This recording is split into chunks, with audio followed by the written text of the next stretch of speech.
Dalam video kali ini kita akan mempelajari hukum kedua Newton dan bagaimana menggunakannya dalam perhitungan yang melibatkan gaya, massa, dan percepatan F, M, dan A. Jadi bayangkan ya, kita baru saja melempar bola ke atas. Jika kita mengabaikan hambatan udara, gaya apa saja yang bekerja pada bola?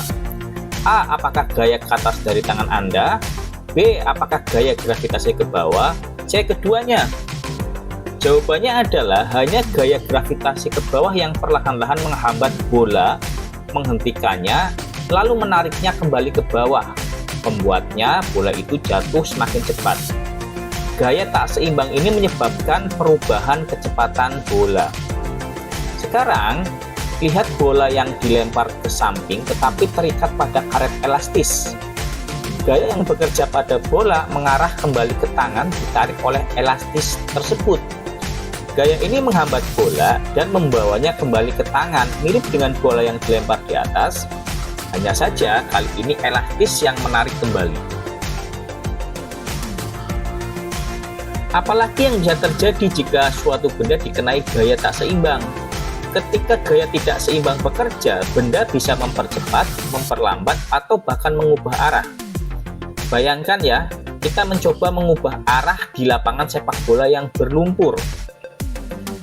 Biasanya, kita menancapkan sepatu ke tanah untuk mendapatkan gaya yang membantu mengubah arah. Tetapi, di lumpur, kita justru terus bergerak ke arah semula dan tergelincir.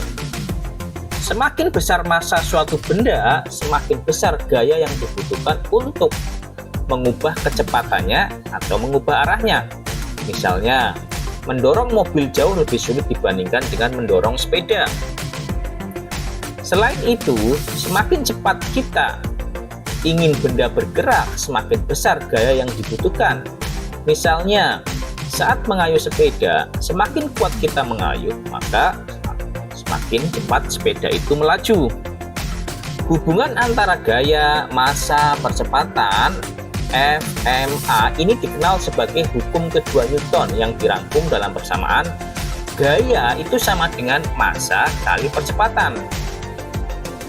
Jika gaya yang diukur dalam Newton, massa dalam kilogram, dan percepatan dalam meter per detik kuadrat ms kuadrat, m per s kuadrat, maka kita bisa menghitung berbagai skenario.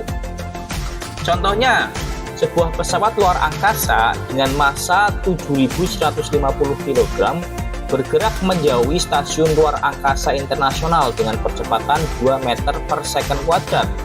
Berapa gaya resultan yang bekerja padanya? Kemudian, bagaimana dengan contoh berikut?